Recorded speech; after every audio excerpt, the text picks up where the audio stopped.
বন্ধ করো। কারণ লুট চলছে এই মাসে। কিসের লুট?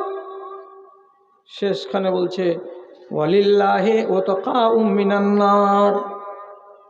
আল্লাহ রাব্বুল আলামিনের এই মাসে প্রত্যেক দিন এবং প্রত্যেক রাত হাজার হাজার লক্ষ লক্ষ মানুষকে জাহান্নাম থেকে পরিত্রাণ দিয়ে থাকেন।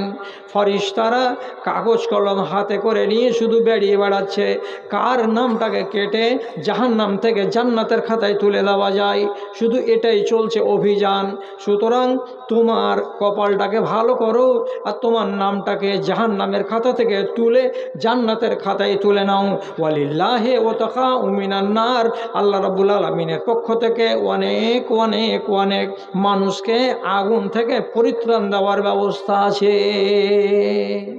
হে লোকেরা, যারা সারা বছর তোমরা মন্দ করে বেড়াও, যারা মদখোরি করে বেড়াও, যারা যারা শয়তানি কাজে সারা বছর নিজেকে জড়িয়ে রাখো, সে সমস্ত লোককে আল্লাহ রাব্বুল আলামিনের প্রেরিত ফেরেশতারা কি বলছে?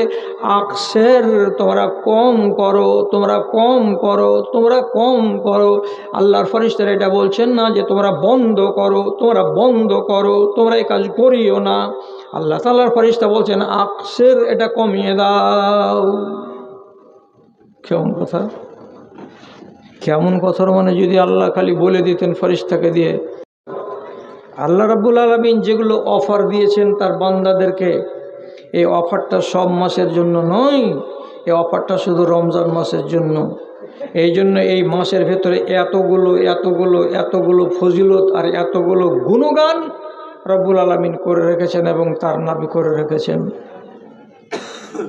আচ্ছা, ক্ষমা প্রার্থনার মাস এটাকে বলা হলো, এটার মানে কি? অন্য মাসে কি আল্লাহ তাআলা ক্ষমা করেন না? যে করি। তো এই মাসটার নাম ক্ষমার মাস কেন বলা হলো?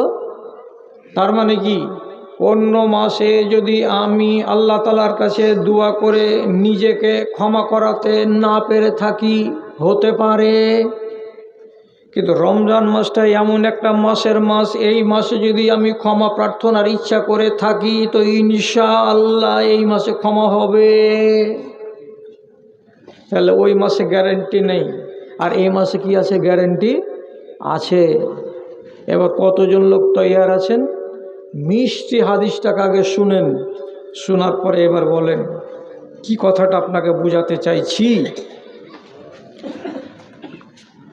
নবীজি বলছেন হাদিসের ভেতরে, ইন্না লিল্লাহি মালাইকা সাইয়াহিনা। আল্লাহ রাব্বুল আলামিনের অনেক ফেরেশতা আছে, তাদের ভেতরে একগুলো ফেরেশতা হলো কি? চলে বেড়া। ওরা স্থির নেই, রোডে রোডে রোডে রোডে, রাস্তা রাস্তা, মাঠ মাঠ, এই শহর ওই শহর, ওই গ্রাম ওই জেলা জেলা জেলা, সব চলে বেড়াচ্ছে, সারা সারা দিন চলে বেড়াচ্ছে। আল্লাহর একটা দুটা ফেরেশতা নেই, দল দল হয়ে এগুলো ফেরেশতা চলে বেড়াচ্ছে সারা সারা রাত। কি জন্য চলে বেড়াচ্ছ গা? হাদিস বলছে ইয়াবহাসুনা আন মাজালিসিজ যিকরে।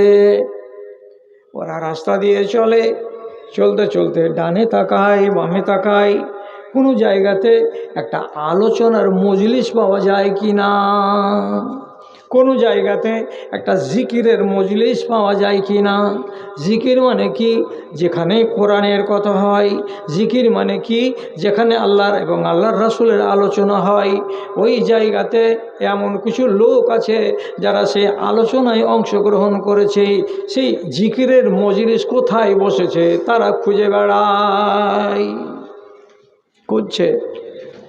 একদল ফেরেশতা খুঁজতে খুঁজতে হঠাৎ করে দেখছে, হাগো 300-400 জন লোক এদিকে বসে আছে এশার নামাজ পড়ার পরে। ব্যাপার কি দেখো তো? মেন রাস্তা ছেড়ে দিয়ে যদি ডান দিকে চেপে এসে দেখছে তো আজ না। একজন আর একজনকে খবর দিয়ে বলছে, ওয়াজাতে না মা হারাতে না, আরে যা খুঁজছিলাম পেয়ে এলেছি, এদিকে এসো, পেয়ে নিয়েছি। কি পেয়েছ? চাঁচকি গ্রামের মধ্য পাড়াতে একটা আলোচনার মজলিস চলছে, জিকিরের মজলিস চলছে, এটাই তো খুঁজছি আমরা সবাই মিলে। এসো এসো এসো এসো এসো এসো। সব বসে গেল ঝাঁক হয়ে। তারপরে কতজন হলো? আল্লাহ রাব্বুল আলামিন বলছেন ওরা কতজন এলো, একজন আরেকজনের উপরে, আরেকজন আরেকজনের উপরে, আরেকজন আরেকজনের উপরে, এই করে তারা বসতে বসতে বসতে বসতে বসতে বসতে আসমানের এবং জমিনের মধ্যবর্তী ফাঁকা জায়গাটাকে তারা ফিল আপ করে দেয়। এবার আলোচনা চলছে চলছে চলছে, হঠাৎ করে এক ফেরেশতা আল্লাহ রাব্বুল আলামিনের কাছে হাজির হয়। রব্বুল আলামিন বলেন, কোথায় গেছিলে তুমি বা তোমরা? বলছে, রব্বুল আলামিন আমরা পাকুড় জেলার অমুক এলাকায় যাচ্ছিলাম, একটা জিকিরের মজলিসে বসলাম, ওখানে বসার পরে অনেক কথা শুনলাম, অনেক কথা জানলাম। কি জানলে তোমরা? তো বলছে ওইখানে ওই লোকগুলো তোমার জাহান্নামের আগুন থেকে বাঁচার জন্য তদবির করছে, আমাদেরকে যেন জাহান্নামের আগুন টাচ না করে, এটা ওরা মনে মনে চাইছে। তো আল্লাহ তাআলা তো সবই জানেন, তবুও আমাকে আর আপনাকে তাসাল্লি দেওয়ার জন্য জিজ্ঞেস করে বলছেন, আচ্ছা ওরা কি জাহান্নাম দেখেছে? বলছেন না, ওরা জাহান্নাম দেখেনি, জাহান্নামের বর্ণনা শুনেছে, তাতেই তারা এতটা নিজেদের ভেতরে ভয় পেয়ে আছে যে ওরা মাঝে মাঝে বলছে, পরওয়ারদিগার জাহান্নামের আগুন যেন আমাদেরকে টাচ না করে। তারপরে আবার আল্লাহ তাআলা বলছেন, আচ্ছা ওরা আর কি বলছিল? তা ফেরেশতারা আবার বলছেন, ওয়াইনাম ইয়াসআলুনাকাল জান্নাতা, ওরা মাঝে মাঝে এরা জিকিরের মধ্যে মধ্যেই তোমার কাছে জান্নাত কামনা করছে, আয় আল্লাহ মরার পরে তুমি আমাদেরকে জান্নাত নাসিব করিও। এরা জান্নাতের ভাগীদার, জান্নাতের আশা নিয়ে তারা বসে আছে। আল্লাহ বলছেন, ওরা জান্নাত দেখেছে কি? কেমন জিনিসটা? জান্নাত সম্বন্ধে ওদের জ্ঞান গরিমা আছে? জান্নাত তো দেখেনি মালিক, কিন্তু তার বর্ণনাগুলো শুনেছে আলেম ওলামার মুখ থেকে, এই জন্য তারা আগ্রহী হয়ে চাইছে। রব্বুল আলামিন বলছেন, আহারে এইরকম মজলিস থেকে তোমরা আসলা, আর ওখানকার সবকটি লোক আগুন থেকে বাঁচতে চাইছে আর জান্নাত আমার কাছে কামনা করছে, তা আমি আল্লাহ কি করব? তখন ফেরেশতাদেরকে বলছেন, যাও রে ফেরেশতারা, আমার ওই মজলিসে যতটি বান্দা আছে আমি তাদের ডাকে সাড়া দিলাম, আমি তাদের তামান্নাকে মঞ্জুর করে নিলাম, আমি তাদের যেটা মনের বাসনা কামনা তাকে আমি পূরণ করে দেব, এবং আমি কথা দিলাম আমি আল্লাহ তাদেরকে সব কটি লোককে মাফ করে দিলাম। ওরা কেমন ছিল না ছিল দেখার বিষয় নয়, আমি সবটিকে ক্ষমা করে দিলাম। আর যারা ক্ষমা পেয়ে গেল, নবী করিম সাল্লাল্লাহু আলাইহি সাল্লাম বলছেন, মান রাজিয়াল্লাহু আনহু ফালা হিসাব আলাইহি, যার উপরে আল্লাহ রাব্বুল আলামিন রাজি হয়ে গেলেন কিয়ামতের দিন তার কোনো হিসাব হবে না।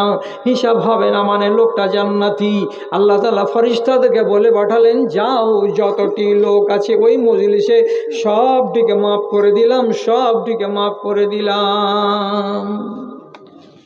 তখন একটা ফেরেশতা তখন বলছে, ইয়া রব্বে ইন্না ফীহিম খাত্তাউন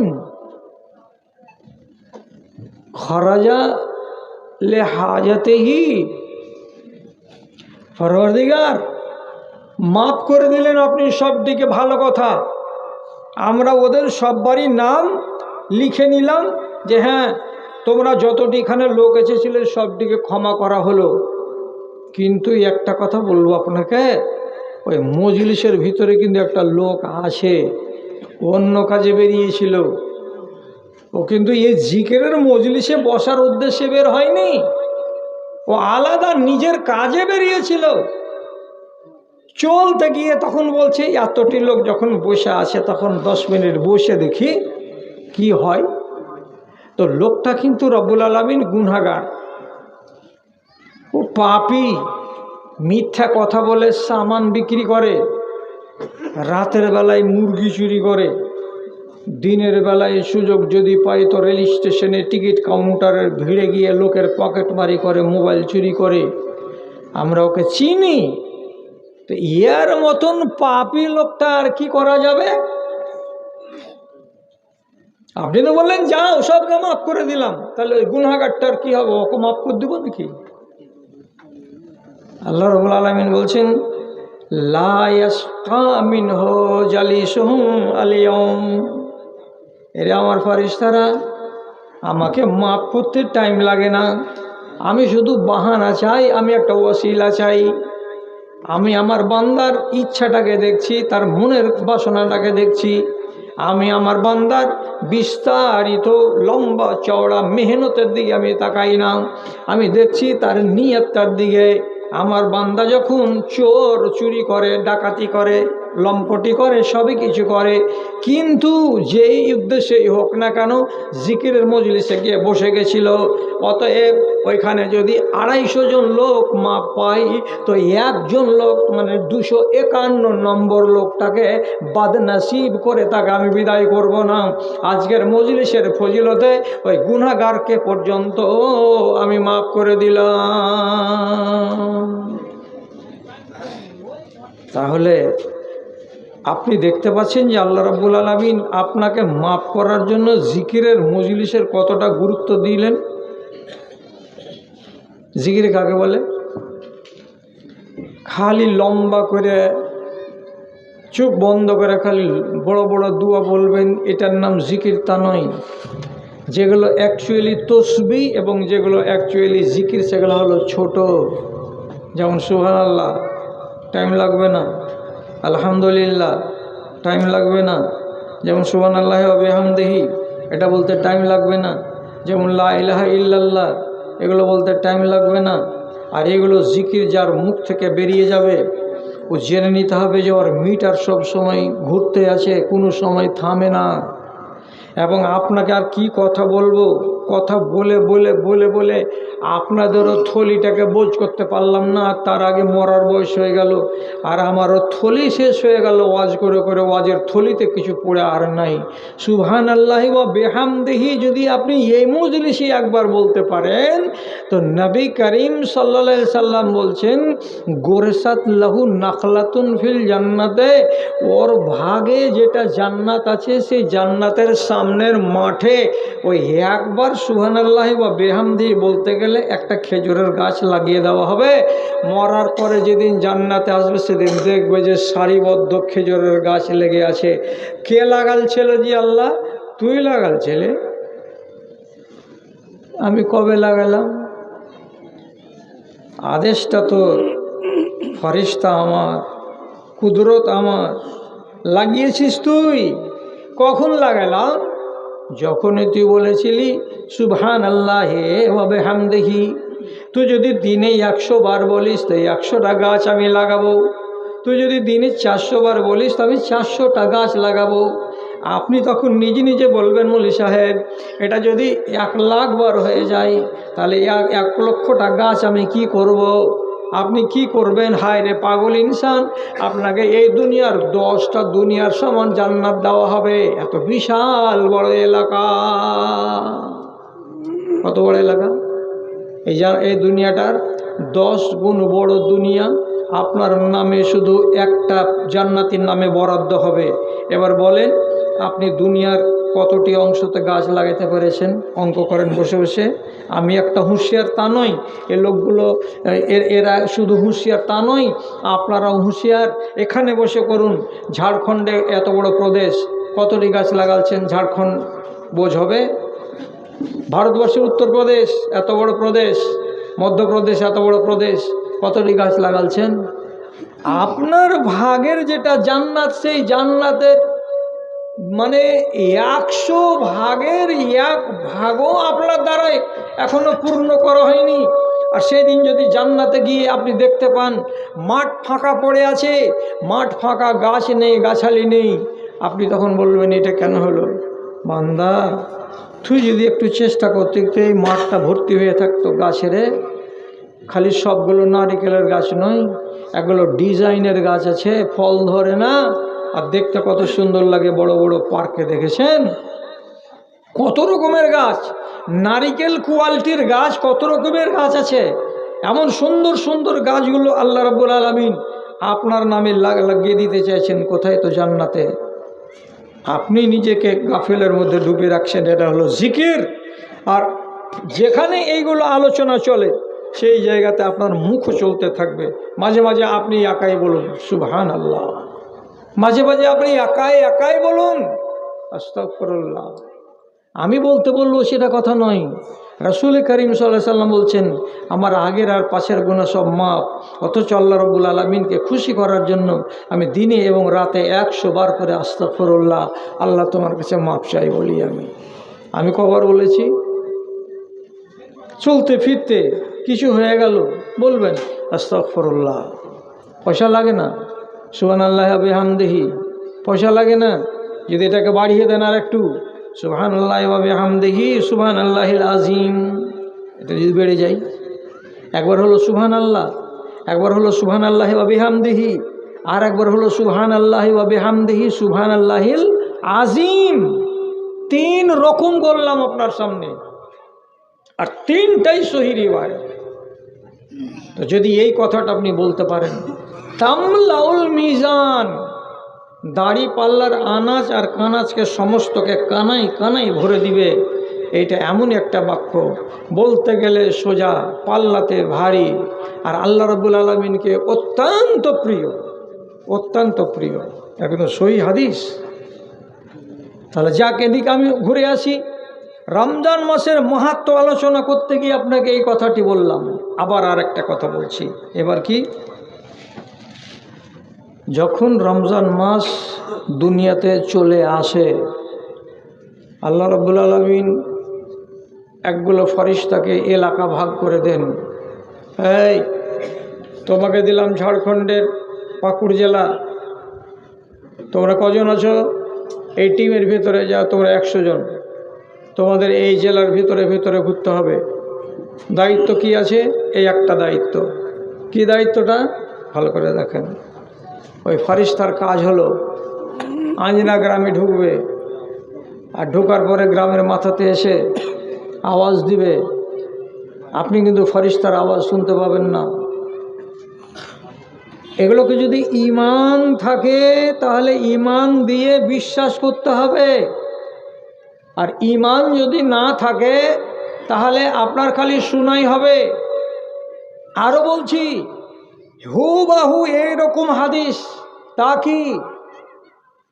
যেমনি আজান পড়বে, যে কোনো মসজিদে আজান পড়ে যেতে গেলে ফেরেশতাকে ডিউটি দেওয়া আছে।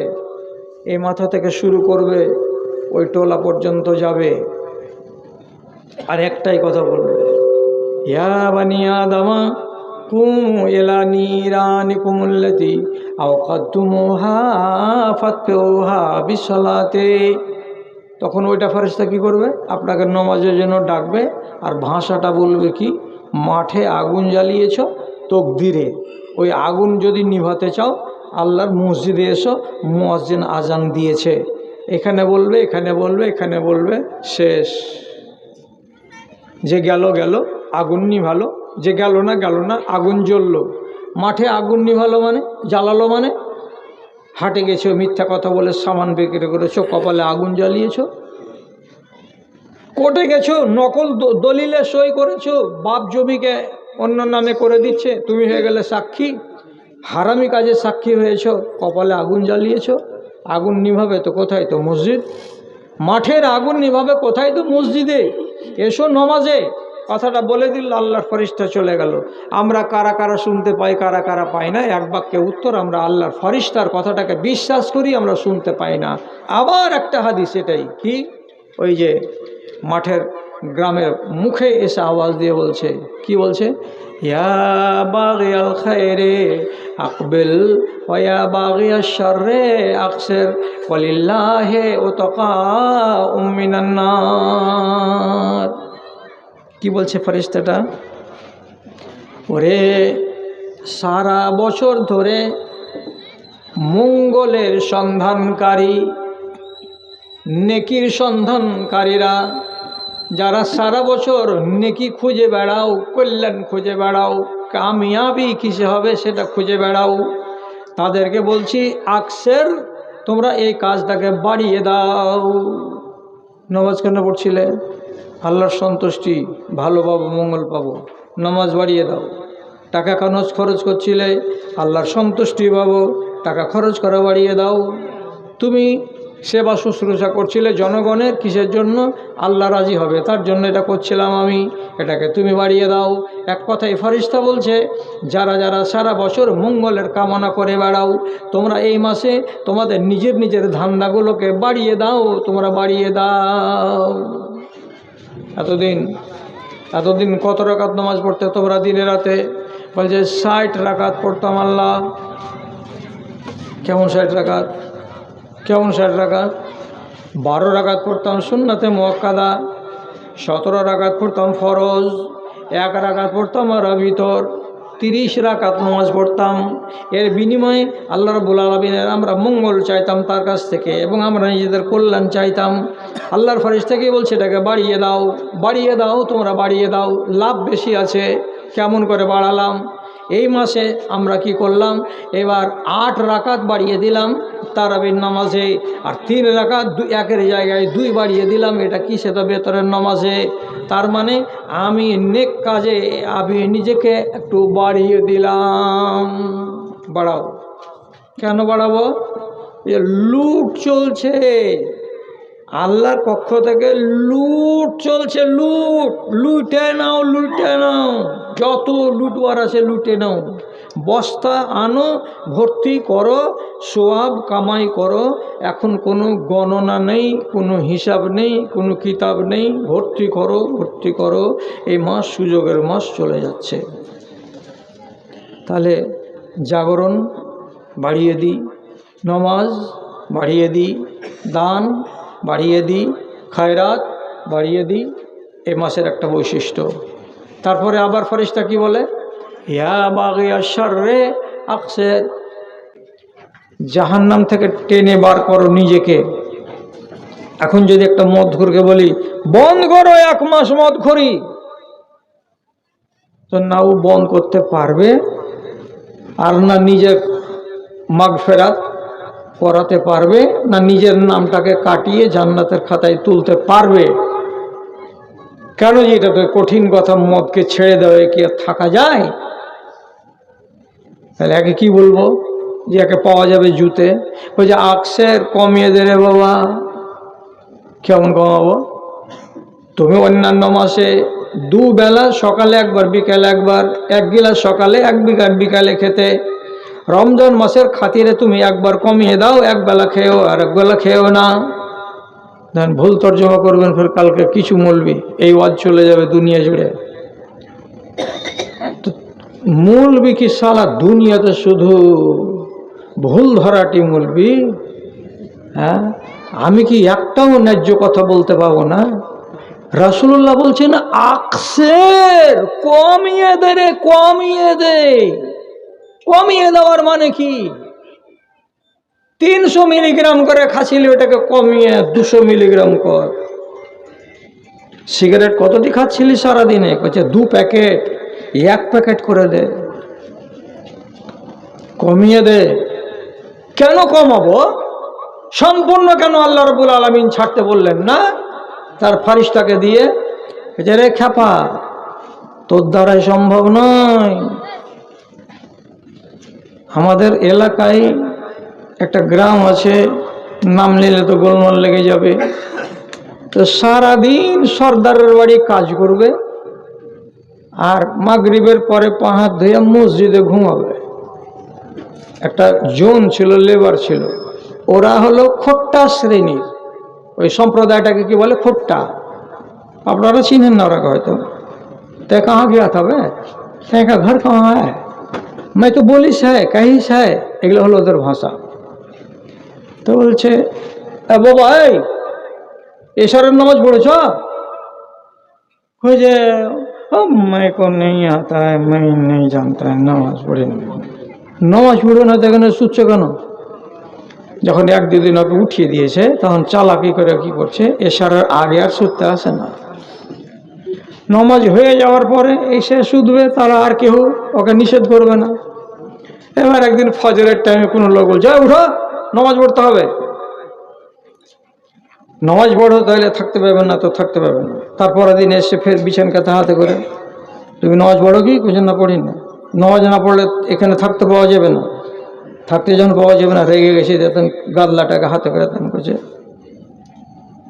हमसे नहीं सकेगा, हम नहीं सकेगा, वो हत्या काट बेकाट हमसे नहीं होगा, हम नमाज नहीं पढ़ेंगे, हम मस्जिद में नहीं रहेंगे। আমি নমাজও পড়বো না আর আমি মসজিদও থাকবো না। এই পাগলার জন্য কত বড় সুযোগ ছিল যে মসজিদে সুতো পাবি আর টাইমে টাইমে নমাজটাও পড়ে নিতে পারবি। কিন্তু বলছি তে কাটবে কাট হামসে নেই হোগা, এলাম করতে পারবো না আর তোরা থাকতে দিবি না তো আমি থাকবো না। এখন যদি একটা মদখোরকে যদি বলা যায় যে সম্পূর্ণ ছাড়ো এই মাসের জন্য, কতজন হয়তো 100 জনের ভেতরে 2 জন পারবে, 98 জন পারবে না। আর এটা যদি বলা যায় 300 মিলিগ্রাম করে খাও না, 200 মিলিগ্রাম করে খাও কিংবা 150 মিলিগ্রাম করে খাও দিনে, অন্য মাসে সিগারেট খেতে তুমি 30টা করে, এ মাসে তুমি 10টা খাও, কমিয়ে দাও। অন্যান্য মাসে তুমি 10টা মিথ্যা কথা বলতে, এ মাসে তুমি কমিয়ে দিয়ে 2টা করে দাও। কম করো, কম করো। কেন কম করো? এই জন্য কম করো আল্লাহ রাব্বুল আলামিনের পক্ষ থেকে হাজার হাজার মানুষকে জাহান্নামের আগুন থেকে পরিত্রাণ দেওয়া হয়। সুযোগ আছে রে বান্দা, তুই যদি সুযোগটা নিবি তো সুযোগে তোর ফল ফলে যেতে পারে। এবার শুনেন, এক মদখোর নামাজ পড়ে না, কিন্তু এটা তো সত্য কথা যে রমজান মাসে মসজিদের নামাজের সংখ্যা বাড়ে, ঠিক কি না? মেয়ে লোকটা বলছে হাজি দুনিয়ার লোককে মরার ভয় আছে, তো তোমাকে কি মরার ভয় নেই? নামাজ কেন পড়তে যাও? ইফতারি করলে লোক কি বলবে? যাও নামাজ পড়তে যাও। কোনো রকম মাগরিবটা পড়লো, পড়ার পরে এশারের টাইম আর যাবে না। তখন বলছে অমন হয়ে ঘুমাচ্ছ কেন?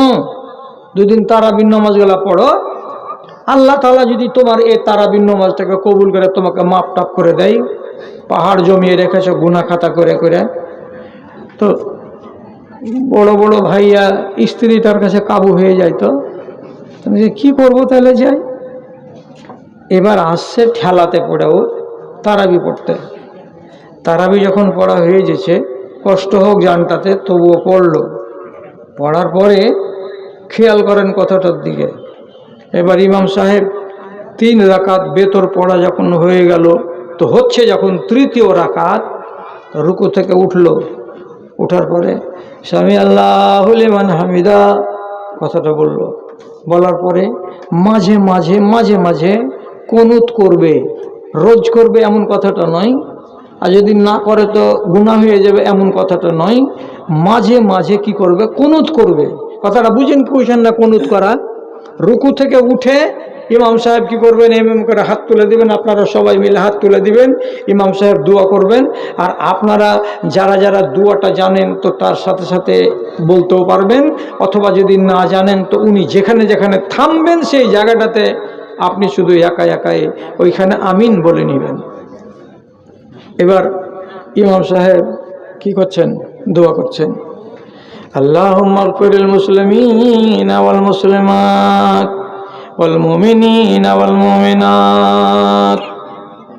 কুনুতের প্রথমেই দোয়াটা আছে কি, বা দ্বিতীয়ত যদি কেউ করে দেয় তো তাও করতে পারে। আগে করে দেবে কোনটা?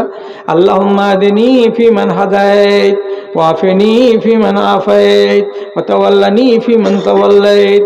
দোয়াটা শুরু করে দিবে।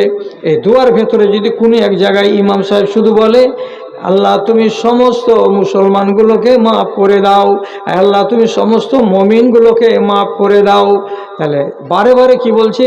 আল্লাহ মাগফিরিল মুসলিমিনা ওয়াল মুসলিমাত ওয়াল মুমিনিনা ওয়াল মুমিনাত। এই মুমিনগুলোকে আল্লাহ তুমি মাফ করে দাও, এই মুসলমানগুলোকে আল্লাহ তুমি মাফ করে দাও। আপনারা সবাই লাইনে দাঁড়িয়েছিলেন, আপনারা লুকিয়ে লুকিয়ে আবার করে বলছেন আমিন। এবার লাভ কি হবে? লাভটা হবে এই, আপনারা আমিন বলার সাথে সাথে যে কোনো নামাজের ভেতরে আল্লাহ রাব্বুল আলামিনের ফেরেশতারা আমাদের সাথে আমিন আমিন বলে। যেখানে আমিনের জায়গা সেখানে আমিন বলে। যেমন গায়রিল মাগদুবি আলাইহিম ওয়ালাদ-দাল্লিন, যেমনি ওয়ালাদ-দাল্লিন হবে আমরা কি বলবো? আমিন। সাথে সাথে মসজিদের ভেতরে এক ঝাঁক ফেরেশতা থাকে, তারাও বলে আমিন। আর নবী করিম সাল্লাল্লাহু আলাইহি সাল্লাম বলছেন, ফামান ওয়াফাকা তামিনহু তামিনাল মালায়েকাতে, যে মানুষের আমিনগুলো আল্লাহর ফেরেশতাদের আমিনের সঙ্গে মিলে যাবে। তার মানে আমরা একসঙ্গে 20 জন লোক 50 জন লোক বললাম আমিন, তো আমাদের সাথে সাথে 1000টা আল্লাহর ফেরেশতা ওরাও বলছে আমিন। তো ফেরেশতাদের আমিনের সঙ্গে আদমের বান্দাদের বেটাদের আমিন যদি মিলে যায়, একাকার হয়ে যায়, তো রব্বুল আলামিন এনে বলছেন গফির লাহু মা তাকাদ্দামা মিন যামবিহি, ওই মানুষটার আগের যত গুনাহ ছিল সমস্ত গুনাহকে তাকে মাফ করে দেওয়া হয়। তাহলে আপনি এবারকার বলুন, ছেলেটার নাম কি? তো আব্দুল জব্বার। কি করে? তো মদখড়ি করে। সারা মাস কি নামাজ পড়ে? তো বলে পড়ে না। এসেছিল কখন? তো আজকের দিনে। আজকের দিনে কি ছিল? তো তারাবির নামাজ ছিল। তারাবির নামাজের শেষে কি করলো? তো কুনুত করলো। কুনুতে দাঁড়িয়ে দাঁড়িয়ে ইমামের পেছন দিকে আমিন আমিন বললো। ওই টাইমে রব্বুল আলামিন যদি সমস্ত লোকটিকে বলে দাও, যাও তোমরা আমার কাছে মাপ চাইছিলে, আমি তোমাদেরকে মাফ করে দিলাম, তাহলে ওই দিন ভালো মানুষের সাথে মন্দ মানুষটাও ঢুকেছিল। আর মন্দ মানুষটাও ওই তালে তালে তালে তালে সারা বছর নামাজ পড়েনি, শুধু নামাজটাকে রমজান মাসে ধরে কোন রকম করে হাজরি দিতে এসেছিল। মদটাকে তো ছাড়তে পারেনি, অল্প অল্প ছেড়েছিল আর অল্প অল্প ধরেছিল, কিন্তু মানুষের কথাই পড়ে আল্লাহর ডাকে সাড়া দিয়েছিল। এই সুযোগে যখন মানুষটা মসজিদে হাজির হলো, নিশ্চয়ই রব্বুল আলামিন অন্যান্য লোকের মাফ করার সঙ্গে সঙ্গে তারও নামটা জাহান্নামের খাতা থেকে টেনে বার করে দিবেন, আশা করা যায়। একটা সুযোগ নাও না গো, এই সুযোগটা গো। আর শেষের বেলা বলছি আর একটা কথা, সেটা হলো এই মাসটাকে আল্লাহ তাআলা খুব গুরুত্ব দিয়েছেন। তো গুরুত্ব দেওয়ার ব্যাপারে দুটো কথা হাদিসে এসেছে। সুপারিশ করা তো বুঝেন, কাউরি হয়ে কেউ যদি কি করে, সুপারিশ করে, তো মানুষ সুপারিশ অনেকে গ্রহণ করে। আর গ্রহণ না করতে গেলে, সম্পূর্ণ না করতে গেলে কিছু বকশিসটা পাওয়া যায়। ফাইন করে দিল আপনাকে বিচারে 150 টাকা, না 1.5 লাখ টাকা। একটা গ্রামের মাওলানা বা মুখিয়াজি যে বলছে, আরে অত করিও না, গরিব মানুষ টাকা দিতে পারবে, একটু কম সম করো। তো এক ধাক্কাতে সুপারিশ করতে গেলে কি হয়ে যাবে? 1.5 লাখ টাকা মাফ হয়ে যে হতে পারে 1 লাখ টাকা হবে। সুপারিশের লাভ আছে। তো আমি আর আপনি যদি কুলাইতে না পারি কিয়ামতের দিন, তো একটা সুপারিশকারী লাগবে। কেউ যদি সুপারিশ করে দেয় তাহলে আমার কল্যাণ। তো কিয়ামতের দিন আমার সুপারিশ কে করে দিবে? মা যেখানে রাজি হবে না বেটা গ্রহণ করতে, বাপ যেখানে রাজি হবে না বেটা স্বীকার করতে, ভাই যেখানে ভাই বলবে না, স্ত্রী যেখানে স্বামী বলবে না, তাহলে সুপারিশ করবে কে? তা হাদিসে বলছে, আসিয়ামু ওয়াল কুরআনু ইউশাফিআনি লিল আবদে। কিয়ামতের দিন আল্লাহ রাব্বুল আলামিনের সামনে রব্বুল আলামিন তাদেরকে দেহ দান করবেন। কাকে? তো কোরআনের তেলাওয়াত করে। আর কাকে? তো রোজাকে। রোজা নিজের আকৃতি নিয়ে আল্লাহ তাআলার সামনে হাজির হবে, এবং কোরআনের তিলাওয়াত সে তা একটা আকৃতি পাবে, সে আকৃতি নিয়ে আল্লাহ রাব্বুল আলামিনের কাছে হাজির হবে। আর যাওয়ার পরে রোজা প্রথমে দাঁড়িয়ে বলবে, ইন্নী মানাতুহু তুআমা ওয়াশ শাহওয়াতা ফিন নাহার। পরওয়ারদিগার, এই যে সামনে লোকটা আছে, এই লোকটার জন্য আমি হয়েছি সুপারিশকারী, আমি এর জন্য আপনার কাছে সুপারিশ করতে এসেছি। কি তুমি সুপারিশ করবে? তো বলছে, আমি এই লোকটাকে রুকে রেখেছিলাম, মুখে লাগাম দিয়ে রেখেছিলাম, তার হাতটাকে আমি বারণ করে রেখেছিলাম। কিসে থেকে? খানা পানি থেকে। অথচ 3 তলাওয়ালা বাড়ির লোক, এক টাইমে খানাতে প্লেটে যতগুলো তরকারি সাজে, দেখতে গেলে মাথা খারাপ হয়ে যাবে, এত ধনী লোক। তথাপি তার হাতখানা তরকারির দিকে যায়নি, তার মুখে কোনো শাক সবজি বা কোনো মাংস টাংস যায়নি। কেন যায়নি? আমি আটকে রেখেছিলাম। আমার নাম কি? তো রোজা। তাহলে আমার কারণে মুখে লোকমা তুলে দেয়নি। আচ্ছা, তোমার কারণে এতগুলো জিনিস থেকে নিজেকে বিরত রেখেছে। বলছে জি। আবার আরেকটা কথা বলছি, হে পরওয়ারদিগার, স্ত্রী নিজের কার কাছে প্রিয় নয়? সবার কাছে সবার স্ত্রী হলো প্রিয়। বিশেষ করে যারা নতুন বিয়ে শাদী করেছে, যারা যৌবন কালে আছে, তারা নিজের যৌবনে নিজের স্ত্রীটাকে সব সময় নিজের কাছে রাখতে চায়, নিজের পাশে রাখতে চায়। এমন একটা যুবক ছেলে যৌবন কালে রমজান মাসে দিনের বেলায় বিশ্রাম করছে জোহরের নামাজের পরে, তাহলে জোহরের নামাজের পরে মিয়া আর বিবি যদি এক জায়গায় থাকে, তাহলে চিন্তা করে বলবেন, ভাবনা চিন্তা করে বলবেন, তাদের স্বামী এবং স্ত্রীর মিলনের ভেতরে কোনো বাধা নাই। বাধা কিসে থাকে? স্ত্রীকে যদি মাসিক থাকে তাহলে বাধা থাকে, তাছাড়া তো কোনো বাধা নাই। ইচ্ছা করলে সে নিজের স্ত্রীর কাছে গমন করতে পারে। কিন্তু রমজান মাসে রোজা দাঁড়িয়ে বলছে, পরওয়ারদিগার, ওর বাড়িতে একটা সুন্দরী বিবি ছিল। দুপুরের বেলায় কিংবা বেলা 10টার সময় এক জায়গায় মিয়া বিবি জমা হয়েছিল। মনে অনেক রকমের চেতনা জেগেছিল, আকাঙ্ক্ষা জেগেছিল, কিন্তু স্ত্রীর দিকে ওই লালসার দৃষ্টি দিয়ে তাকাতেও পারেনি এবং তার গায়ে হাত লাগাতে পারেনি। কেন পারেনি? যখনই হাত লাগাতে গেছে আবার মনের ভেতরে খেয়াল হয়েছে, ওরে আমি রোজাদার, আমি যদি আমার স্ত্রীকে ব্যবহার করি তাহলে আমার রোজাটা নষ্ট হয়ে যাবে, আমার রোজা বরবাদ হয়ে যাবে। আমি রোজাকে বাঁচাবার জন্য স্ত্রীকে ত্যাগ করে দিয়েছি দিনের বেলায়। তাহলে এই বান্দাটা তোমার দুটো বড় বড় কুরবানি দিয়েছে। এত বড় কুরবানি দেওয়া চারটিখানি কথা নয়। নিজের বিবি থেকে নিজেকে সংযমী করে দূরে রাখা এটা চারানা কথা নয়। এবং খানাকে সামনে পেয়ে তাকে বরণ না করা, তাকে গ্রহণ না করা, এটা চারটিখানি কথা নয়। পরওয়ারদিগার, আমি আটকে রেখেছিলাম, তো আমার সুপারিশ কবুল করবে না? আমি এ লোকটার কল্যাণ চাই। এর বলা শেষ হবে, কোরআনের তেলাওয়াত আবার খাড়া হয়ে যাবে। ইয়া রাব্বে ইন্নী মানাতুহু নওমা ফিল লাইলি, হে পরওয়ারদিগার, আমি তোমার এই বান্দাকে রাতের বেলায় ঘুম যেতে দিইনি, তার চোখের ঘুমটাকে আমি বন্ধ করে রেখেছিলাম। কতক্ষণ রেখেছিলে রে বান্দা, কতক্ষণ রেখেছিলে রে আমার মাখলুক বলতো? বলছে 12টা পর্যন্ত ঘুমাতে দিইনি, রাত্রি 9টা পর্যন্ত তারাবির নামাজ পড়েছে, আর তারপরে বাড়ি গিয়ে কোরআন মাজিদ খুলে দিয়ে একটা একটা করে তিলাওয়াত করেছে, আমাকে পড়েছে রে মা, আমাকে পড়ে পড়ে পড়ে পড়ে সময় গত করেছে। তাহলে আমি তার চোখে নিদ আসতে দিইনি, আমার কারণে নিদটা আসেনি। আমি যদি না পড়তাম তার মুখ দিয়ে, তাহলে পরে সে ঘুমিয়ে যেত। তাহলে মিষ্টি ঘুম থেকে বিরত রেখেছিল কে? তো আল্লাহর কোরআন। তো আমি যদি তার নীলকে কেড়ে নিয়ে থাকি আর আমার যদি তেলাওয়াত হয়ে থাকে, এটা তো তোমার কিতাব।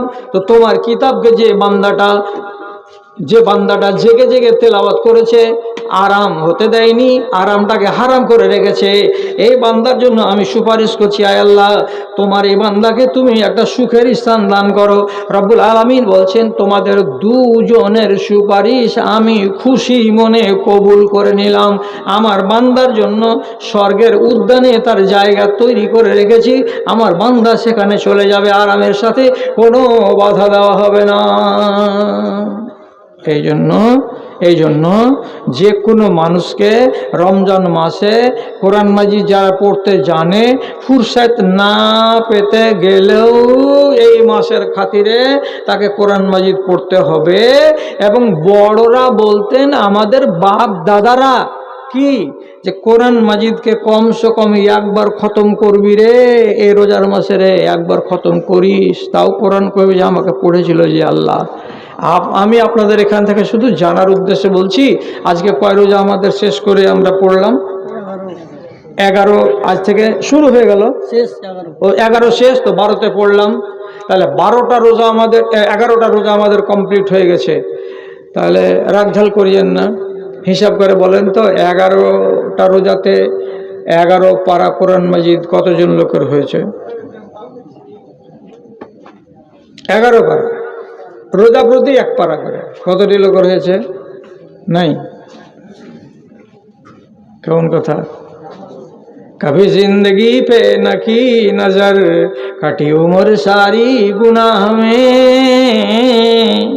कभी जिंदगी पे न की नजर, कटी उम्र सारी गुनाह में। ऐ खुदाए काबा तू पनाह दे, मैं खड़ा हूँ तेरी पनाह में।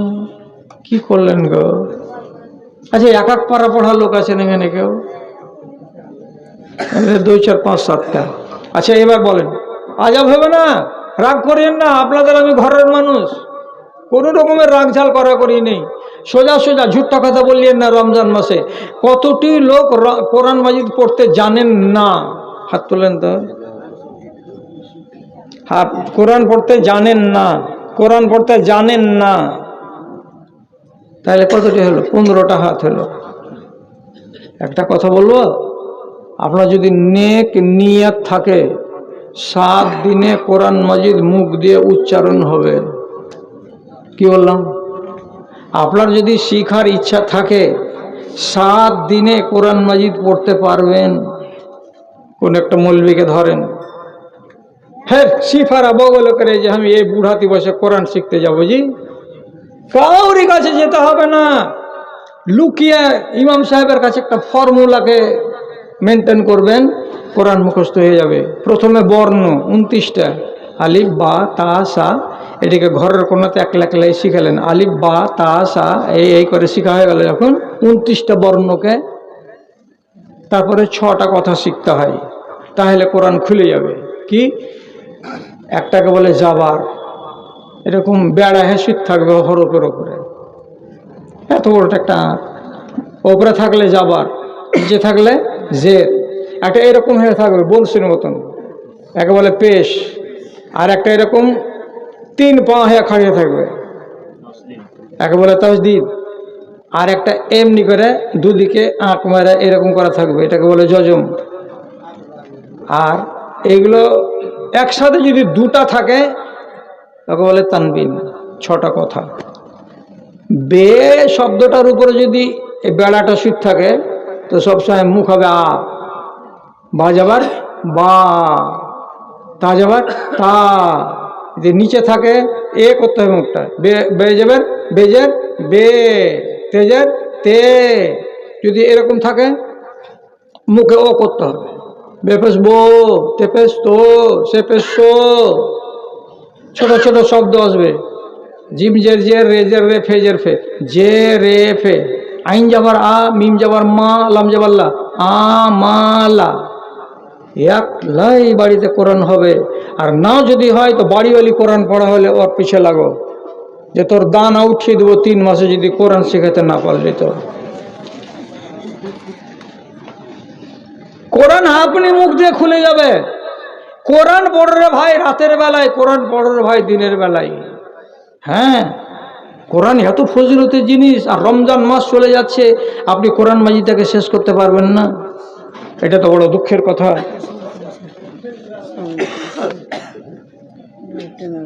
আচ্ছা, একটা কথা বলি, রমজান মাসে ফের ওয়াজ শুনতে শুনতে যদি 12টাকে পার করে দিয়ে চলে যান তো বড় ঝামেলা আছে। একটু জাগার ব্যাপার আছে, একটু ঘুমার ব্যাপার আছে, মা খালারা যারা আড়ালে আছে তাদের সাহারি রান্নার ব্যাপার আছে। তো সুযোগ পেয়েছি বলে একদম মানে এটা থেকে ওটা করে দিয়েন না। কি বলছে এখানে? আচ্ছা যাক, কথাটা এটাকে শেষ করে দিই, তারপরে এটা পড়ছি। আপনি কোরআন মাজিদ পড়ুন, তো কোরআন মাজিদ পড়তে গিয়ে আপনি আটকে যাচ্ছেন। আটকে যাওয়া কোরআন মাজিদ যে লোকটা পড়ে, যে সরসর করে পড়ে, তার সওয়াবের সমান। কেমন কথা বলছে জি? জি, আমি সরসর করে পড়তে পারবো। ধরলেন খাতামাল্লাহু আলা কুলুবিহিম ওয়া আলা সামঈহিম ওয়া আলা আবসারিহিম গিশাওয়া ওয়া লাহুম আযাবুন আযীম। আবার মুখ চলছে, আপনার চলে না, তো কি করছেন? খাতামাল্লাহু আলা কুলুবিহিম ওয়া আলা সামঈহিম। এই যে অনেক লোক নাই, তাহলে আপনি 1 পারা পড়বেন, সারা বেলা লেগে যাবে। আমরা মৌলভী সাহেবেরা 1 পারা পড়বো, 20 মিনিট লাগবে। তো 20 মিনিটে 1 পারা পড়ে আমি যতটি সওয়াব পাবো, রব্বুল আলামিন বলছেন ইয়াতাকাউ বিল কোরআন। যে মানুষটা কি করে, কোরআন পড়তে গিয়ে খালি আটকে আটকে যাচ্ছে, কথাগুলো পরিষ্কার হয়ে এক দফা বেরিয়ে আসছে না, থেমে থেমে থেমে থেমে থেমে থেমে পড়ছে, এই মানুষটা আমার সমান মোকাবেলা করবে সওয়াবে আল্লাহ তাআলার কাছে। জুটাইতে পারেননি পারা, 1.5খানা পাত পড়েছেন, আর আমি 2 পারা পড়ে ফেলে দিয়েছি। আপনি আমার পিছন দিকে চলছেন, সাথে সাথে সাথে সাথে, একটুও দূরে নেই। কত বড় ফজিলত! আর এই রমজান মাসে একটা সুযোগ, যারা ভালো শিক্ষিত তাদের, যত পড়লেন অন্তত একটা রুকুকে বাংলাতে তর্জমা করে নেন, বাংলাতে একটা রুকু তর্জমা পড়ে নেন। এই কিতাব আল্লাহর পক্ষ থেকে অবতরণ করা হইয়াছে, এর ভেতরে কোনো সন্দেহ নাই। তর্জমাগুলোকে শিখেন, কত আহকাম, কত বিধি, কত বিধান আপনি জানবেন। কোরআন মাজিদ খানে গিয়ে করে পড়তে গেলে আপনি 1 মাসের ভেতরে, 1.5 মাসের ভেতরে গোটা কোরআনকে মুখস্থ জেনে নিলেন, তর্জমা পড়া হয়ে গেল। একটা মাওলানারা ক্লাসে বসে যেখানে পড়লো, তার থেকে আপনি 2 আনা 4 আনা 8 আনা কিছু তো পেলেন। কিন্তু মানুষের পড়ার মেজাজ নেই। রমজান মাসটাকে অবহেলাতে কাটাবেন না, আপনাকে সুযোগ নিতে হবে। শেষ হাদিস আজকের মতো বলছি, আল্লাহ পাকের নবী বলেছেন 3 বার মিম্বারে পা দিয়েছেন 3টা স্তরে, একবার এখানে, একবার এখানে, তারপরে এখানে, 3 বার 3 স্তরে পা দিতে গিয়ে 3 বার বলেছেন আমিন, তারপরে আবার পা দিলেন বলছেন আমিন, তারপরে আবার 3 নম্বরে পা দিলেন দিয়ে বললেন আমিন। লোকেরা বলছে 3 বার আমিন বলার কারণ বুঝতে পারলাম না, কেন আমিন বললেন? তখন আল্লাহ পাকের নবী বলছেন জানি জিবরিল আনেফান, এক্ষণে জিবরিল আমার কাছে এসেছিল, আসার পরে 3টা দোয়া করলো। 3টা দোয়া যখন করলো আমি তখন আমিন বললাম, আমি তখন আমিন বললাম। প্রত্যেকটা দোয়ার পিছনে আমি আমিন আমিন বললাম। কি 3টা দোয়া? দরকার নেই, শুধু একটা বলি, মান ওয়াজাদা রমজান ওয়ালাম ইউগফার লাহু ফাকাদ বাউদা মিনার রাহমাতে। যে ব্যক্তি রমজান মাসকে পেল আর পাওয়ার পরে নিজের নামটা জাহান্নামের খাতা থেকে কাটিয়ে নিতে পারলো না, সে মানুষটা পোড়া কপাল, বদনসিব, আল্লাহর রহমত থেকে দূরে চলে গেল।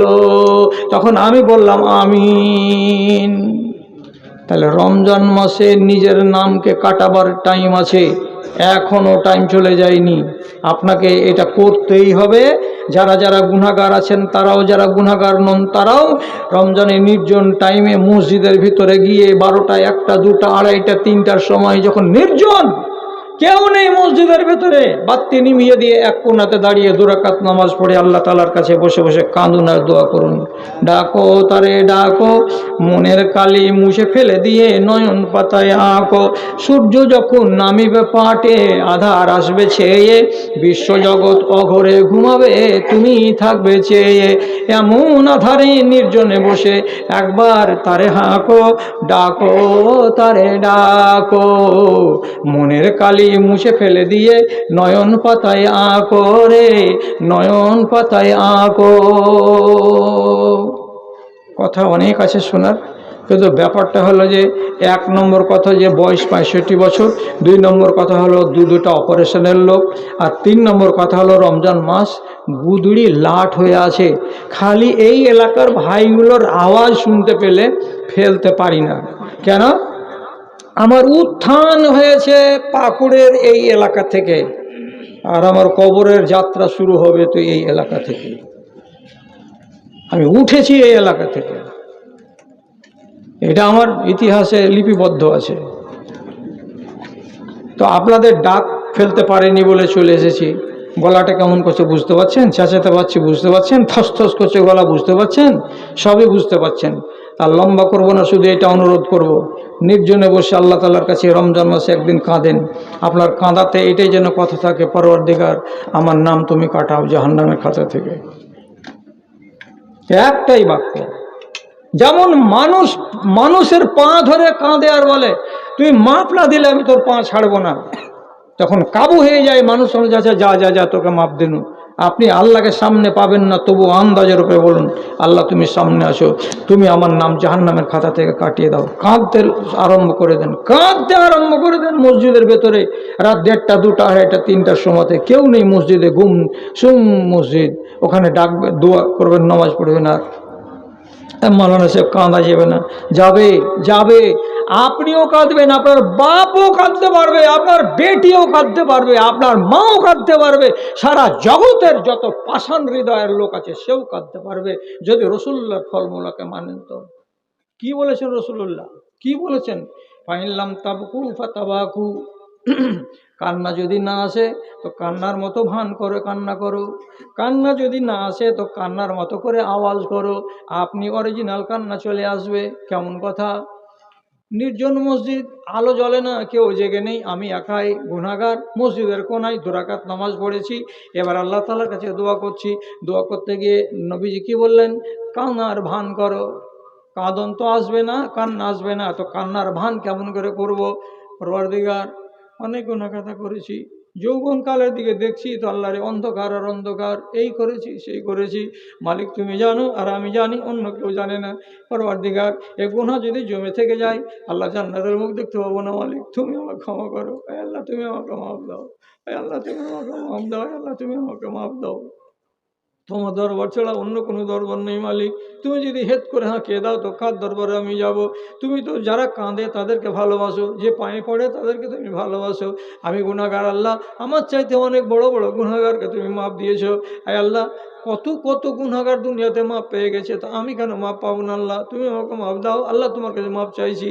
আর গুনগুন গুনগুন করে কান্নার ভান করেন, আর একা একা নিজে নিজে আওয়াজ করেন। 1টা মিনিট থেকে 1.5টা মিনিট, 1.5টা মিনিট থেকে 2টা মিনিট ভান করে করে যখন নির্জনে অন্ধকারে এমনি করে আল্লাহ মাফ দাও, আল্লাহ মাফ দাও, আল্লাহ মাফ দাও করবেন, অরিজিনালি চোখের কোনা দিয়ে পচা পানি বেরিয়ে আসবে। রে জালিম, জালিমের চোখের পানির কত দাম! রব্বুল আলামিন বলছেন, মা মিন মুমিনিন ইয়াখরুজু মিন আইনাইহি দুমুউন ওয়া ইন কানা মিসলু রাসিজ যুবাব। কোন একটা মানুষ গুনাহগার পাপী তাপী যদি আল্লাহর ভয়ে কাঁদে এবং ওর চোখের কোড়া দিয়ে যদি একটু মাছির মাথার সমপরিমাণ পানি গলে নেমে আসে, গড়ে যদি ঝরে নাও বা পড়ে জমিনে, তো গাল পর্যন্ত যদি পানির 2 ফোঁটা 2 চোখ থেকে নেমে এত দূর পর্যন্ত আসে, নবীজি বলছেন হারামাল্লাহু আলাইহিন নার, ওই মানুষের উপরে জাহান্নামের আগুন হারাম হয়ে যায়। হলো? মাফ হলো? মাফ না হলে জাহান্নামের আগুন হারাম হয়? হ্যাঁ? তাহলে রমজানের ভিতরে যদি 2 দিন করেন করেন, 4 দিন করেন করেন, 5 দিন করেন করেন, ছাড় আছে। কিন্তু আমি বলছি অনুরোধ করে, 1 দিন তো করেন আপনি, 1 বছরের আপডেট হোক, তারপরে তখন পরে দেখা যাবে যে আগামী বছর ফের আমি কি করব। সেদিন কি করবেন? যদি পারেন, যদি পারেন, যদি পারেন, তারাবি সবটি পড়িয়েন না, 4 রাকাত পড়েন, 4 রাকাত থেকে যাবে আর বেতরটা থাকবে। এবার 1টা রাতে এলেন, মসজিদের কোণাতে গিয়ে তারাবিটি পড়ে নিলেন, বেতরটা পড়ে নিলেন, আর নেওয়ার পরে এবার বসে বসে আল্লাহ তাআলার সামনে দোয়া করতে লাগেন। কেঁদে কেঁদে কেঁদে কেঁদে আল্লাহ তাআলার কাছে পায়ে পড়ে দোয়া করেন। বাড়ি এসে সকালবেলায় মনে মনে যদি দেখেন অন্য দিন চাইতে আজকে আনন্দ বেশি লাগছে, অন্যান্য দিনের চাইতে আজকের দিনটা মনের ভেতরে প্রফুল্লতা বোধ করছি, তাহলে আপনাকে খুশি হতে হবে যে রব্বুল আলামিন আমাকে মার্জনা করেছেন। আর যদি মন ভারী হয়েই থাকে তাহলে আপনাকে আবার চেষ্টা করতে হবে। প্রফুল্ল মন হবে যদি আল্লাহর বকশিশ হয়ে যায় রাতের বেলায়। তো অনেক কথা শুনলেন, অনেক কথা থাকলো, হায়াত বাকি তো মোলাকাত বাকি। এটা যে কি লিখছে মাওলানা সাহেব, অনেক আলিম বলছে টাকার জাকাত টাকায় দিতে হবে, কাপড় বা খাদ্যদ্রব্য দেওয়া যাবে না।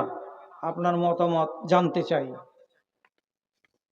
টাকার জাকাত টাকা দিয়ে দিতে হবে না, টাকার জাকাত থেকে লুঙ্গি শাড়ি বা খানা পানি গরিবকে দেওয়া যাবে কি যাবে না, এই ব্যাপারে জিজ্ঞাসা। কথা হলো এর উপরে টেবিল চাপড়িয়ে গাল দিয়ে বেশি তাফালিং করে আর ডায়লগ মেরে কথা বলা আমার অভ্যাস নয়। হাদিসকে বুঝতে চেষ্টা করুন। একটা লোক উট আছে ওর কাছে 26টা, 25টা পর্যন্ত উটের জাকাত হলো বকরি দিয়ে, আর যেমনি 26 হয়ে যাবে উটের জাকাত দিতে হবে তাকে 2 বছরের একটা উট। এবার লোকটার কাছে যদি 2 বছরের উট না থাকে, ওর কাছে যদি 3 বছরের উট থাকে, তো যে আদায়কারী আছে সে আদায়কারীটা 3 বছরের উটটা নিয়ে নিবে। কথা বলেন, যদি বুঝে থাকেন তো। বেশি নেওয়া হলো না? কি বলছেন? আবার বলছি, জাকাতে পাবে 2 বছর বয়সের উট, কিন্তু এই লোকটার কাছে 2 বছর বয়সের উট নাই, আছে কত? 3 বছর বয়সের উট। তা আদায়কারী খালি হাতে ঘুরে যাবে? 3 বছর বয়সের উটটা জাকাতে ও নিয়ে নিবে। বেশি যে হয়ে গেল, বুখারী শরীফের হাদিসে ঝকঝক করছে নক্ষত্রের মতো। নবীজি বলে গেছেন, তুমি যে বেশি নিয়ে নিলা, তার জন্য এই লোকটাকে যার উটের জাকাত নিলা তাকে তুমি 2টা বকরি ঘুরিয়ে দাও, দাও যে তোমার 2টা বকরি দিলাম, কেন যে বেশি চলে এসছে আমার দিকে। যদি 2টা বকরি তোমার কাছে না থাকে তো 20টা দিরহাম মানে 20টা আরবের টাকা ওকে দিয়ে দাও। বকরি থাকলে বকরি দাও, বকরি না থাকলে কি দাও? কি দাও? দিরহাম মানে আরবের টাকা, টাকা দিয়ে দাও। উল্টা হয়ে গেল। কি উল্টা হলো? যে জাকাত নিতে এসেছে সে পাবে 3 বছরের উট একটা জাকাতে, 2 বছরের, কিন্তু এই বেচারি দিতে পারলো ওকে 1 বছরের, 2 বছরে দিতে পারলো না। তো তুই যে কম দিয়ে দিলি চাচা, বলছে তুমি আরো 2টা বকরি দিয়ে দাও। এই বকরি নেই, 20টা দিরহাম দিয়ে দাও, তোমার শোধ হয়ে গেল। তাহলে জাকাতের গিয়ে উটের বদলে উট পেল না, তখন কি দিতে বললো? বকরি। কোয়ালিটি বদলিল না? বদলিল না? বকরি নাই তো বলছে টাকা দিয়ে দাও। কোয়ালিটিটা বদলিল না? বদলিল না? বদলিল। এবার ইমাম বুখারী এত বড় মুহাদ্দিস, এর মতো বড় মুহাদ্দিস এখন পর্যন্ত দুনিয়াতে দেখতে পাওয়া যায় না। উনি বুখারী শরীফের ভেতরে কিতাব লিখছেন, তো কিতাব লিখতে গিয়ে একটা বাব মানে অধ্যায় লিখছেন, সেখানে তাতে ওখানে বলছেন কি, একটা বাবের উপরে লিখছেন একটা হাদিস এনেছেন। সে হাদিসটাতে বলছেন কি, মুয়াজ রাদিয়াল্লাহু তাআলা আনহুকে ইয়ামান দেশে যখন জাকাত ওসুল করতে পাঠানো হলো, তো মুয়াজ রাদিয়াল্লাহু তাআলা আনহু ইয়ামান দেশের গিয়ে ওখানকার লোকেদেরকে বলছেন যে ইতুনি বে আরজিন খামিসিন আউলাবিসিন, ইয়ামানের লোক তোমরা আমাকে তোমাদের এই সব ভুট্টার বদলে, জবের বদলে, উটের বদলে, ছাগলের বদলে তোমরা কেউ কেউ আমাকে চাদর দাও, বড় বড় থান দাও, জামা দাও, কাপড় দাও, এগুলো আমি নিব। কেন যে এগুলোর মুখাপেক্ষী মদিনার লোক। এই হাদিসটাকে হযরতে তাউস বর্ণনা করেছেন মুয়াজ থেকে, কিন্তু মুয়াজকে উনি দেখেননি, তার জন্য এটাকে বলা হয়েছে মুরসাল।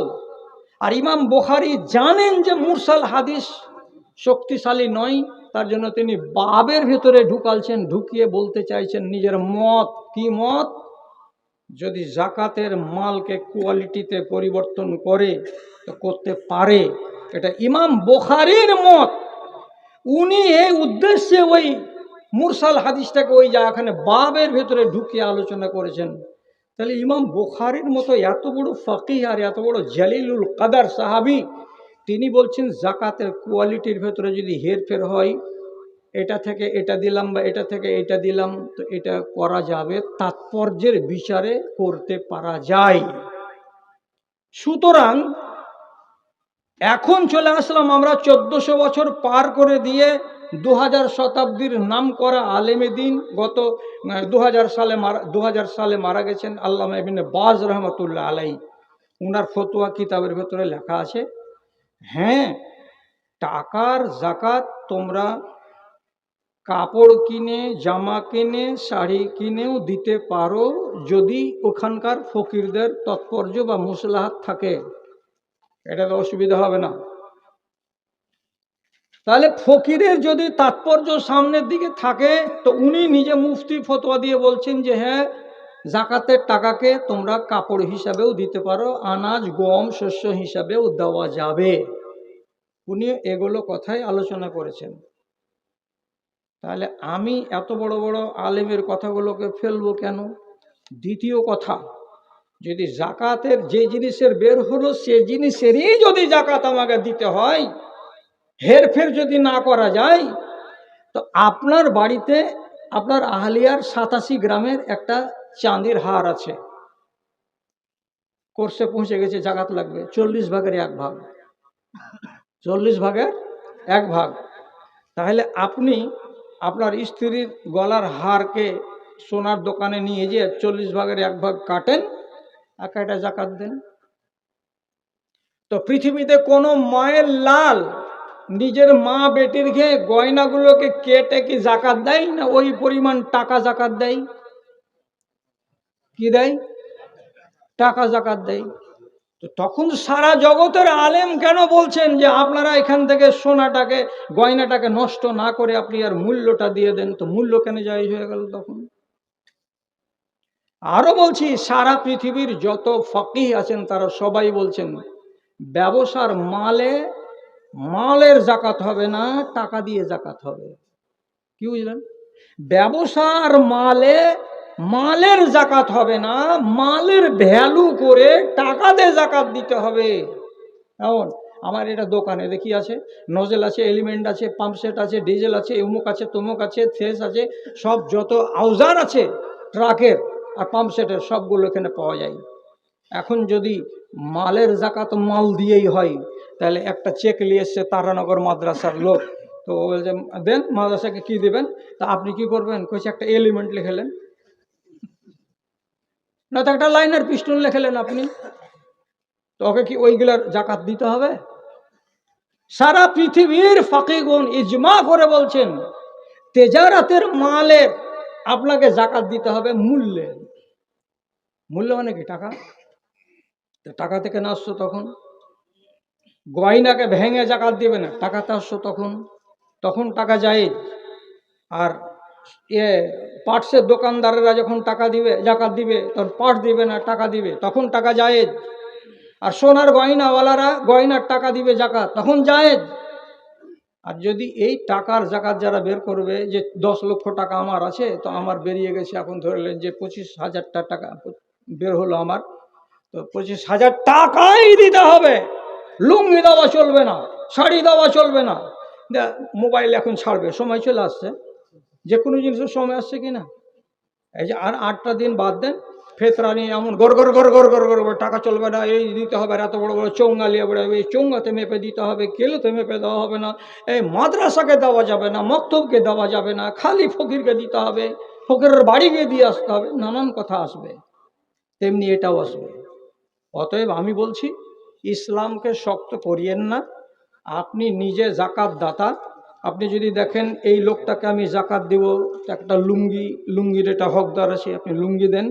আপনি যদি দেখেন এই লোকটাকে আমাকে যদি 10 কেজি আনাজ দিই তাহলে আর উপকার বেশি হবে, তো আপনি তাকে আনাজ দেন। আপনি যেভাবে ফকিরের মুসলাহাত দেখতে পাবেন সেভাবে আপনার জাকাতটাকে ব্যবহার করবেন। ইনশাআল্লাহ আপনার এই জাকাতটা একারত যাবে না, ইনশাআল্লাহ। অতএব আপনি যেটা মনে করবেন সেটা আপনি করে দেবেন।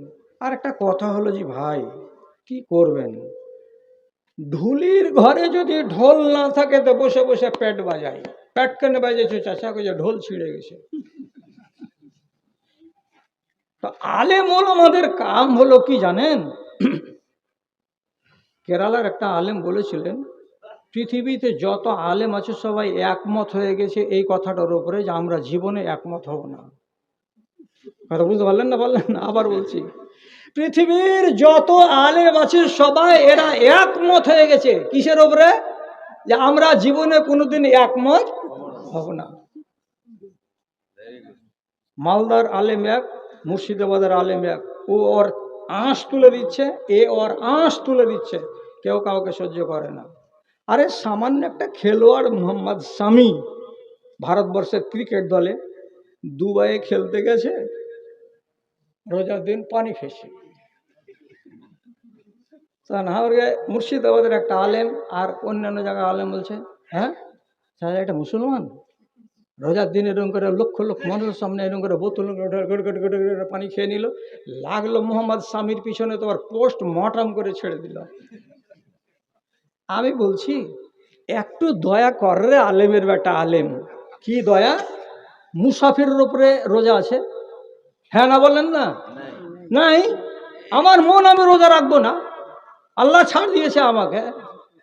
তো কলকাতা থেকে দুবাই 2500 কিলোমিটার রাস্তা, এটা সফর না? সফর নয় তো সফরের হালাতেও খেলতে নেমেছে, এমনি তো ছাড় পাই যে আমি রোজা রাখবো না। আর তার উপরে কোচের উপর থেকে ডাঁট আছে যে তোর গতি হতে হবে 96 কিলোমিটার বেগে, বল মারতে হবে, আর দিয়ে নিউজিল্যান্ডকে উড়াতে হবে, ভারতকে টস ইয়ে আনতে হবে, সিল আনতে হবে। আর যদি দুর্বলতা দেখতে পাওয়া যায় তো দল থেকে আউট। তুই রোজা রাখবি আর খেলবি? তার অত ক্রেডিট নিয়ে চিন্তা। তো একটু শরীয়তের ছাড় আছে যে আমি বিদেশি মুসাফির, আর তার উপরে ওর উপরে বল প্রয়োগ করা হয়েছে, সেই ক্ষেত্রের মানুষটাকে তো মাপ দিতে কেউ রাজি নয় ভারতবর্ষের আলেমেরা। তা আলেমদের কাজ না থাকতে গেলে এটাকে হুড়াও ওটাকে হুড়াও, তাহলে কাজ হবে আর দানা মিলবে আর খ্যাতি মিলবে। বলছে मौलाना साहब जनाजा की नमाज में एक सलाम फेरना या 2 सलाम फेरना चाहिए? बराए करम जवाब दीजिए।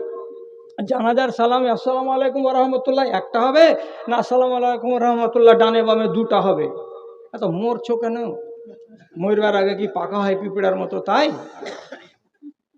দুটা পৃথিবী বিখ্যাত হাদিসের পণ্ডিত তিনি কে? তিনি হচ্ছেন আলবানী। আলবানী রহমাতুল্লাহ আলাইহি উনি উনার কিতাবের ভেতরে কিতাবুল জানাইজের ভেতরে লিখে রেখেছেন একদম সহি কথা, দুটো হাদিসই সহি। একদিকে সালাম ফেরার হাদিসও সহি আর দুদিকে সালাম ফেরার হাদিসও সহি। আর লেখা আছে কি তাসলিমাতুল জানাজাতে মিসলু তাসলিমাতি সলাতে, জানাজার নামাজের সালাম এই 5 ওয়াক্তের নামাজের সালামের মতো। তাহলে কটা হয়? দুটা হয়।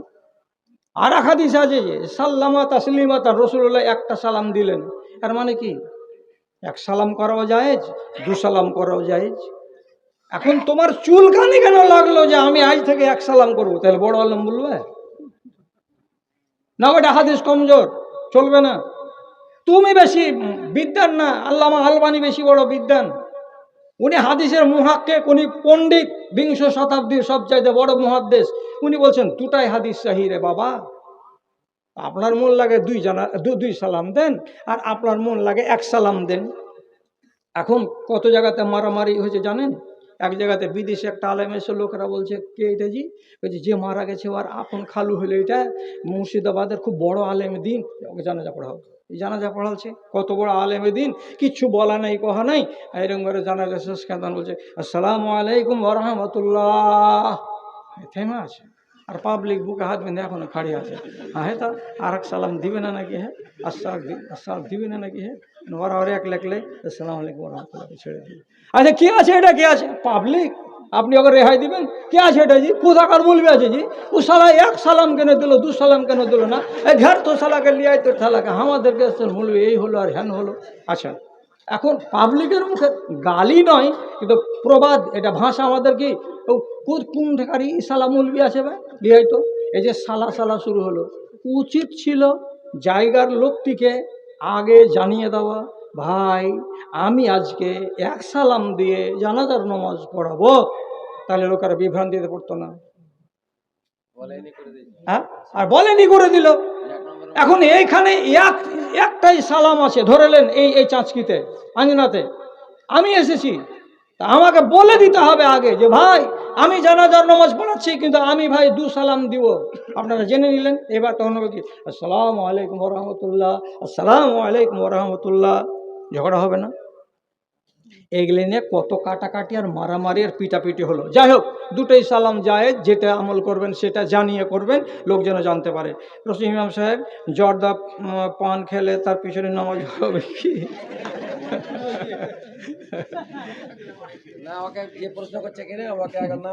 শুনেন, হারাম জিনিস থেকে বাঁচেন, হারাম জিনিস থেকে আল্লাহ আপনাকে বাঁচায়।